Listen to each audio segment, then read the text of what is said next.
Boa noite, meus irmãos, sejam bem-vindos a mais uma noite de estudos na nossa casa de oração, Centro Cairbares Schutel. Nós estamos muito contentes de poder fazer mais uma explanação nessa noite, para que a gente consiga entender um pouquinho mais do Livro dos Espíritos, das mensagens que foram encaminhadas, pelos Espíritos. Então, inicialmente, a gente faz, como de praxe, a nossa oração, pedindo a Deus para que nos ilumine nessa empreitada, que possamos ter discernimento e conhecimento daquilo que nos é possível nesse momento, nesse nosso estágio de desenvolvimento e evolução.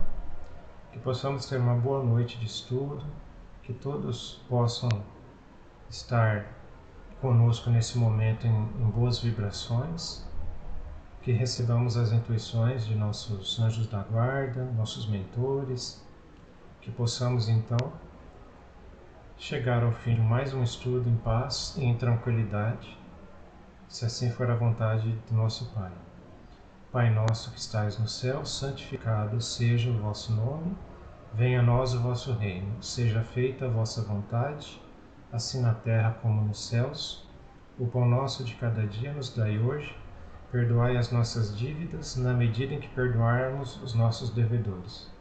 E não nos deixeis cair em tentação, mas livrai-nos de todo mal, que assim seja, graças a Deus. Então, pessoal, a gente vai dar continuidade ao estudo da parte que trata sobre a alma. Na segunda-feira passada, o nosso amigo Menon trouxe aí as questões 136 até 138, com uma excelente recapitulação sobre em que ponto nós estamos, dentro do Livro dos Espíritos. Então, assim, uma parte que, só para dar uma retomada, então a gente viu que o homem é formado por três partes essenciais, Primeira, que é o corpo ou ser material, análogo ao dos animais e animado pelo princípio vital. Segunda parte é a alma, ou também chamado de espírito encarnado, do qual o corpo é a habitação. E a terceira parte, o princípio intermediário, ou chamado perispírito, substância semimaterial que serve de primeiro envoltório ao espírito e une a alma ao corpo. São como o fruto, o germe, o perisperma e a casca, Seria uma comparação para a gente conseguir entender que uma parte encerra a outra, Então a gente tem o corpo que encerra o perispírito, que encerra a alma, que é o espírito encarnado, Então nós vamos dar continuidade abordando a pergunta 139 e após a leitura eu tenho alguns comentários aqui, do espírito Miramês, que vocês podem obter também na internet. Se você digitar ali no Google Livro dos Espíritos comentado, ele tem todas essas questões que a gente tem aqui no Livro dos Espíritos com os comentários do espírito Miramês. Então a pergunta 139 diz o seguinte, certos espíritos, e antes deles alguns filósofos, definiram a alma como uma centelha anímica emanada do grande todo. Por que essa contradição? E aí os espíritos respondem assim, não há contradição, depende da significação das palavras. Por que não tendes uma palavra para cada coisa? Então, já foi falado em vários estudos que algumas definições que tem no livro, às vezes ela parece incompleta ou até meio difícil de entender, porque, na verdade, nosso vocabulário ele é limitado, a gente não consegue explicar, a gente não tem palavras suficientes para explicar tudo o que existe, tendo em vista também o tamanho do universo e tudo que a gente tem para aprender ainda, E aí tem um comentário aqui, a palavra alma é empregada para designar coisas muito diferentes.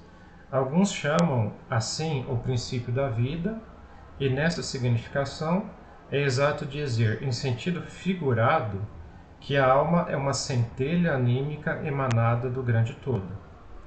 Essas últimas palavras indicam a fonte universal do princípio vital, de onde cada ser absorve uma porção, e que depois da morte retorna a essa massa. Essa ideia não exclui a de um ser moral distinto, independente da matéria e que conserva a sua individualidade, que é a definição, né, do espírito. É a esse ser que nós, igualmente, chamamos alma, e é nessa significação que podemos dizer que a alma é um espírito encarnado. Dando à palavra alma definições diferentes, os espíritos falam segundo a aplicação que fazem dela, e segundo as ideias terrestres de que estão ainda mais ou menos imbuídos. Isso decorre da insuficiência da linguagem humana, que não tem uma palavra para cada ideia, tornando-se a fonte de uma multidão de enganos e discussões. Eis porque os espíritos superiores nos dizem que nos entendamos primeiro acerca das palavras. Então, se a gente pegar na própria ciência, existem alguns itens, né, alguns assuntos que têm várias definições diferentes por cientistas diferentes, de acordo com a interpretação ou até a da observação que ele fez, né? E aí existem debates, por exemplo, dentro da ciência, né, de qual seria a definição mais correta ou mais aplicada para aquele tópico, né? E aqui no caso é a mesma coisa, né? No Livro dos Espíritos, entre os homens, a questão da palavra alma, ela recebeu diversas definições dentro até de culturas diferentes, né? Talvez até pela influência dos guias espirituais de cada pessoa ali que estava tentando definir o significado, né, da palavra alma. E aí a gente tem um comentário aqui do Miramês, que ele diz o seguinte, sobre essas definições, né? Não existem contradições nas definições da alma. Existe sim a pobreza da linguagem para transmitir através da palavra a realidade do espírito. Todos reconhecem e propagam que o espírito foi feito por Deus e que conserva a sua imortalidade, por ter surgido de um ser imortal e distinto em toda a sua divina natureza. Os nomes de Deus e dos espíritos se encontram na farta literatura mundial, com diversos sinônimos, sem que, entretanto, se modifiquem por causa de simples palavras. Então ele diz assim, o Sol não se perturba se for chamado de Lua, como a Lua não se modifica se chamada de Sol. Com o passar dos tempos, a própria ciência vai nos mostrando a unidade de Deus e a imortalidade da alma. Tudo depende do tempo para ser explicado melhor e entendido com mais profundidade. As contradições notadas entre os homens se devem às diversidades de níveis de vida, de faixa evolutiva, porém, no fundo, as ideias são as mesmas, mesmo as nascidas em lugares diferentes. Jesus já falava que haveria de vir um tempo de termos um só pastor e um só rebanho. Isso poderemos aplicar em todas as modalidades da vida. Começando pela linguagem, é de compreensão comum que no amanhã haveremos de simplificar os idiomas, de meio de comunicação entre as criaturas. Um só rebanho, no entendimento das leis espirituais, significa todos trabalhando juntos para facilitar e ganhar tempo no aprendizado do conjunto. Bom, então assim, fica claro que a nossa linguagem é insuficiente para definir todas as ideias, como ele disse ali, né? Uma palavra para cada ideia. Por enquanto não conseguimos isso, mas no futuro haverá uma simplificação, né, das linguagens utilizadas pelo ser humano, e aí a gente pode talvez chegar num consenso. Então é importante a gente ficar com o conceito que o Livro dos Espíritos nos passa sobre a alma, né? Que é o espírito encarnado, né? do qual o corpo é a habitação, tá certo? E essa alma, ela é lógico que ela vem do ser todo-poderoso, que é Deus, porém no sentido de ter sido criado, ele não é uma parte de Deus, tá certo? A gente já viu em outros estudos que o espírito, né, ele é uma criação de Deus, então ele não pode, a gente não pode confundir a criação com o Criador, né, a obra com o Criador, tá certo? Nós somos criados por ele, mas não somos parte dele, ok? Aí a gente parte para a pergunta 140. O que pensar da teoria da alma subdividida em tantas partes quantas são os músculos e presidindo assim a cada uma das funções do corpo?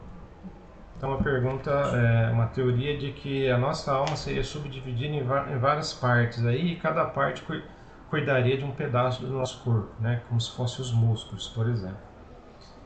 E a resposta vem assim, ó: isso depende ainda do sentido que se dê à palavra alma. Entendida como fluido vital, é razoável.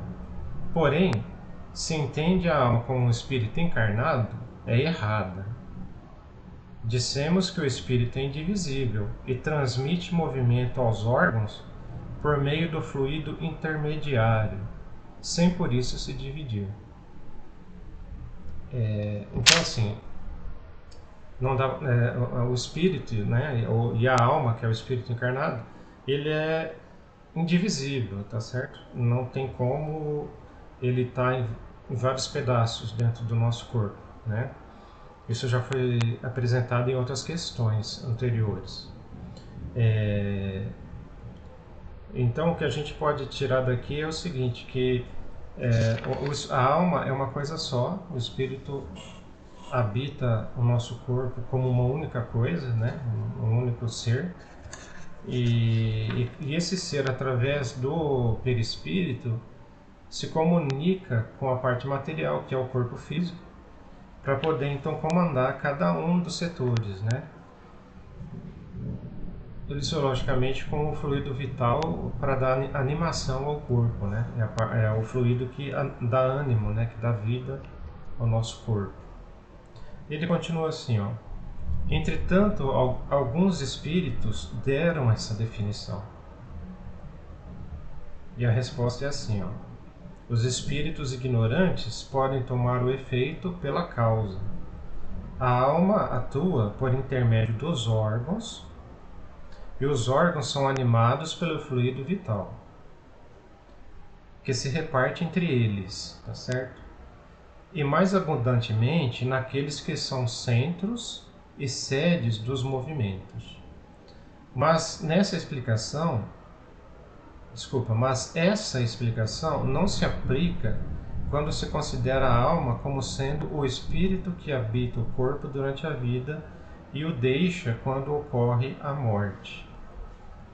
Então, olha só, a alma atua por intermédio dos órgãos, e os órgãos são animados pelo fluido vital, que se reparte entre eles e mais abundantemente naqueles que são centros ou sedes dos movimentos. Mas essa explicação não se aplica quando se considera a alma como sendo o espírito que habita o corpo durante a vida. Então, o que ele quer dizer aqui é o seguinte, pessoal: no fundo, quem dá a vida ao corpo é a alma, né? O fluido vital é a fonte de energia, vamos dizer assim, de que se alimenta essa alma para poder animar também os órgãos, né, do corpo, tá certo? Que são através desses órgãos que a alma atua no nosso corpo material. O Miramês, ele nos dá aqui um comentário dizendo sobre essa indivisibilidade, tá certo? O espírito é indivisível e imortal, e essa notícia nos anima e nos enche de esperança, nos fortalecendo em todas as atividades que o bem possa nos proporcionar. A imortalidade do espírito, a sua comunicação depois do túmulo e a reencarnação, quantas vezes forem necessárias, são uma força a nosso favor, provando assim o amor de Deus e a sua justiça para conosco. Os antigos videntes achavam que a alma se dividia, por tomar o efeito pela causa. Ao verem o espírito tomando formas diferentes e até se dividindo quando convenientemente, propuseram a teoria da divisibilidade da alma, dizendo que essa tomava corpos inferiores na escala dos próprios animais. Tomavam o perispírito, ou mesmo o fluido vital, por espírito. Agora que se conhece a função do perispírito, e por conseguinte do fluido universal, que ativa nos homens os órgãos, retiram-se as dúvidas, compreendendo que o espírito é imortal e que a vida pode continuar em toda parte. Deus nos fez semelhante a Ele, portanto, com todos os atributos de vida, e as suas mãos puras nunca poderiam dar nascimento à obra imperfeita. Entretanto, Ele traçou uma trajetória para todos os seus filhos, de maneira a exigir os seus esforços na conquista da felicidade. Cada vez que cresce a inteligência do homem, cada vez que o espírito se eleva, ele se integra mais na verdade, e a própria ciência o ajuda na compreensão das verdades imortais. Então, como ele disse aqui, antigamente, devido até aos próprios efeitos das materializações e outros efeitos físicos que eram observados, tinha-se essa ideia de que o espírito seria dividido. Por exemplo, uma parte seria o espírito, ou seria o fluido vital, a outra parte, que é o perispírito, seria uma outra parte da alma ou do espírito, ou seja, ele seria fragmentado, E com o passar do tempo e também com as instruções dos espíritos, depois do advento aí do próprio livro dos espíritos, ficou esclarecido que não existe divisão, O espírito é uma coisa só e ele anima o corpo juntamente com o fluido vital, uma vez que ele estiver encarnado, tá certo? Passamos então para pergunta 141. Há alguma coisa de verdadeiro na opinião daqueles que pensam que a alma é exterior e circunda o corpo? Então, seria uma ideia de que a alma, de certa forma, englobasse exteriormente, por fora, o nosso corpo. E aí a resposta é o seguinte: a alma não está aprisionada no corpo, como o pássaro numa gaiola.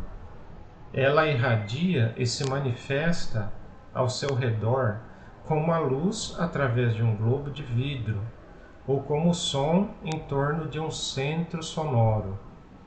Nesse sentido, se pode dizer que ela é exterior.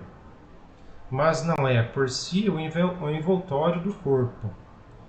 A alma tem dois envoltórios, um sutil e leve, que é o primeiro, a que chamas perispírito, e outro grosseiro, material e pesado, que é o corpo físico, material. A alma é o centro desses envoltórios, como o germe em um núcleo. Já o dissemos. Então, confirmação do que já foi falado, se a gente voltar na pergunta 135, ele fala dessa composição as três partes que compõem, o ser humano. Então, o primeiro é o corpo material, o segundo é a alma ou o espírito encarnado, e o terceiro que é o perispírito, que seria um intermediário entre esses dois, mas ao mesmo tempo ele fala também que a alma ela não está aprisionada, encerrada completamente dentro do nosso corpo. Ela consegue se manifestar como se fosse, no exemplo aqui da luz, que passa por um globo de vidro, A luz dentro da lâmpada, a luz nasce e se manifesta passando pelo globo de vidro, A alma seria a mesma coisa.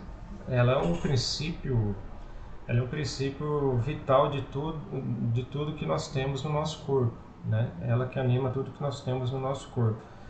Então ela consegue também se expandir, vamos dizer assim, e se manifestar além do corpo físico. Porém, ela não envolve esse corpo, não é aquilo que mantém o corpo, vamos dizer assim, unido, né? Não é aquilo que mantém o corpo como uma massa rígida, vamos dizer assim, né? Ela é o seu princípio de vida, mas não é o seu envoltório, né? Então, o corpo envolve o perispírito e o perispírito envolve a alma, fazendo como se fosse aquelas bonequinhas russas, né? Uma dentro da outra, se encaixando perfeitamente, tá bom? Aí o Miramês, ele tem mais um comentário sobre isso, né? Ele fala assim sobre o reino do espírito. O estudante tem o direito de especular aquilo que lhe desgasta o raciocínio. Para tanto, estamos dispostos, nós desencarnados, a responder o que podemos e o que nos coube entender acerca das leis espirituais, do espírito e dos seus corpos. É possível dizer alguma coisa sobre o reino do espírito, qual seja o corpo físico, um reino passageiro, mas edificante quando aprendemos a aproveitar as oportunidades. Sempre encontramos perguntas dos estudiosos da doutrina sobre o local do corpo físico em que se encontra o espírito. Se ele fica afastado do corpo, se ele está dentro ou fora dele, como uma veste, por exemplo. Sendo a cabeça a sede do pensamento, no estágio evolutivo em que se encontra o homem, eis que aí se apoia uma luz sobremaneira extraordinária, chama divina na divina missão de crescer, com apoio mais acentuado do centro de força coronário. Essa luz se irradia com mais intensidade, envolvendo o coração onde nascem os sentimentos. Não obstante, essa força de Deus ilumina todo o ser, desenvolvendo e fazendo desenvolver os principais centros de energia implantados no corpo espiritual, com correspondência nas glândulas de secreção interna do soma humano. O espírito é ligado ao perispírito por junção atrativa do próprio magnetismo que ele mesmo segrega nas suas fibras mais íntimas. Com esses laços, se assim podemos dizer, ele domina e garante a sua forma pelo tempo que for conveniente. E o corpo físico, também envolvido pelo magnetismo, mais grosseiro do corpo espiritual, é dirigido e obediente à forma desse intermediário do espírito com o corpo. Então aqui ele está dizendo aquilo que nós comentamos, né, que o espírito é ligado ao perispírito e o perispírito é ligado ao corpo. E o que faz isso é o magnetismo inerente de cada espírito em particular, né? Esse magnetismo puxa o fluido cósmico universal, formando o perispírito, que é o primeiro envoltório do espírito, e posteriormente, quando encarnado, também puxa a matéria orgânica, né, que vai fazer o envoltório do corpo material. É o que ele coloca aqui. Continuando. Eis aí uma cadeia de influências sob o comando do espírito imortal, que vive e progride onde Deus lhe ofertou os recursos para tal. O corpo físico é, pois, um emaranhado de luzes, intercruzando todos os tecidos e órgãos, com comando por sinais para todos os microcentros da vida, de sorte a estabelecer a harmonia do todo. O reino do espírito na carne é uma das maiores maravilhas do universo. Ele é em miniatura, onde todas as leis devem ser observadas e obedecidas, para que se estabeleça a paz em todas as suas províncias. Nesse micro-universo, que é o corpo mais grosseiro da alma, se encontra espraiado em perfeita harmonia o fluido vital, de modo que sensibiliza todo o composto orgânico, principalmente o sistema nervoso, e de modo que o perispírito seja mais fiel ao comando do espírito na sua veste carnal. Periodicamente é dado liberar novas noções sobre a vida do espírito e a sua função no mundo. O véu vai se abrindo aos poucos, de acordo com a evolução das criaturas. Procurando meditar sobre o assunto, poderás, pelo próprio esforço, ir se aprofundando nesses mistérios da alma, que encantam e alegram a todos os corações, surgindo a grande esperança, que marca na vida o princípio da felicidade mesmo vivendo em carne. Bom, eu acredito que não haveria mais dúvidas sobre a composição do corpo humano, né? Aqui na Terra como encarnado. Então seria o corpo material, perispírito e alma, que é o espírito encarnado, tá certo? Ele falou que a alma é luz divina, né? Então assim, ela pode se manifestar fora do corpo, não está aprisionada de forma nenhuma dentro do corpo, mas na verdade é ela que dita ao corpo que ele obedece às instruções, não é? Tudo via perispírito, né, que é um intermediário que faz essa ligação. Ele comentou aqui sobre os centros de força, então existem questões sobre esses centros de força que mais para frente são estudadas, né, dentro do espiritismo. Quem tiver interesse pode pesquisar algum material sobre isso, tá certo? Então, assim, tudo interligado em harmonia, de acordo com a vontade de Deus, que foi o nosso Criador, né?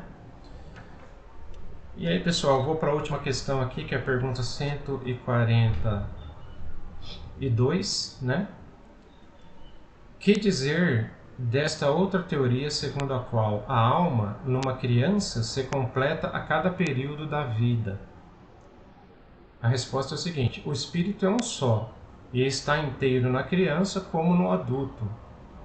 São os órgãos, os instrumentos de manifestação da alma que se desenvolvem e se completam. É ainda tomar o efeito pela causa. Então, já foi falado que o espírito é indivisível, então não haveria como ele ir se completando, né? Na criança ele estaria pequenininho, faltando pedaços, vamos dizer assim, e depois, conforme vai crescendo e se tornando adulto, essas novas partes se juntariam, e aí quando adulto o espírito estaria completo, né? Isso não existe, tá? Quando a criança nasce, ela já está com o espírito completo, né? Já está encarnado o espírito sem divisão nenhuma, né? O que se desenvolve são os órgãos, né? Conforme a criança cresce até se tornar adulto, os órgãos vão crescendo, vão tomando forma e se desenvolvendo, né? O próprio cérebro, que é um dos principais órgãos aí de comando, né? Vai se desenvolvendo e ganhando novas capacidades. Então não existe essa questão, né, da criança ir completando o seu espírito conforme vai crescendo. Só então um último comentário aqui do Miramês sobre a alma e a criança. Já dissemos que as teorias são diversas acerca da jornada da alma, em todos os seus aspectos. No momento da concepção, no encontro do óvulo com o espermatozoide, são atados os primeiros laços do espírito ao corpo. Isto é feito pelos engenheiros espirituais, conhecedores perfeitos da ciência da reencarnação. É muito lógico que não se pode ligar completamente o espírito ao corpo nos seus primeiros dias de formação, pois este não resistiria às vibrações irradiadas por aquele foco de luz. Seria como uma corrente elétrica poderosa em uma lâmpada frágil, de baixa voltagem. Tudo no mundo obedece à gradação que a lei exige para se expressar com mais segurança. Assim também o espírito, quando está chegando para tomar uma forma física. A moderação é o caminho em que transitam todos os benfeitores espirituais. No entanto, não há uma regra absoluta. Os laços não vão se ajustando com mais ou menos pressa, de acordo com a evolução da alma. Podemos observar em todo o mundo crianças prodígios em completo domínio das suas faculdades, enquanto adultos, esses em grande número estão em desarmonia com seus valores espirituais. Há 3 reajustes na reencarnação para todos: aos 7, 14 e 21 anos. são leis mutáveis de acordo com o progresso da humanidade. Certamente que os órgãos de informação nunca poderiam expressar a capacidade da alma com a legitimidade do seu despertamento, mas o tempo vai lhe conferindo as condições e o espírito passa a mostrar o que ele verdadeiramente é. Em tudo se pode notar o domínio gradativo. O espírito é uma luz, uma unidade de luz indivisível, entretanto, pela vontade e com a permissão divina, adquire a forma que lhe aprouver e faz surgir laços, quando necessário, para o seu maior convívio com o corpo, instrumento que se usa para a sua perfeição espiritual. Compete a nós, outros, estudarmos em nós mesmos todos esses fenômenos da nossa vida, computando valores e recolhendo as verdades que já podemos suportar. A vida é infinita e sempre temos alguma coisa para aprender. O nascimento de uma criança no mundo é uma graça do Senhor. É uma maravilha cujos pormenores os homens ainda desconhecem. Claro que o espírito está todo na criança, como no adulto, por não haver divisões na estrutura íntima. As diferenças são os laços que se vão apertando com o passar do tempo e a maturidade espiritual. O corpo humano é a usina perfeita nas mãos da alma, que o movimenta, e o espírito é um gerador de energias para a sua própria movimentação, onde quer que seja. Nós pedimos aos homens para meditar em todas as espécies de vida, analisar e orar, que a compreensão surgirá nos seus entendimentos, como a água que se desprende dos céus com a chuva, com as bênçãos de Deus. Então, apenas reforçou aquilo, né, que já foi falado sobre a indivisibilidade da alma.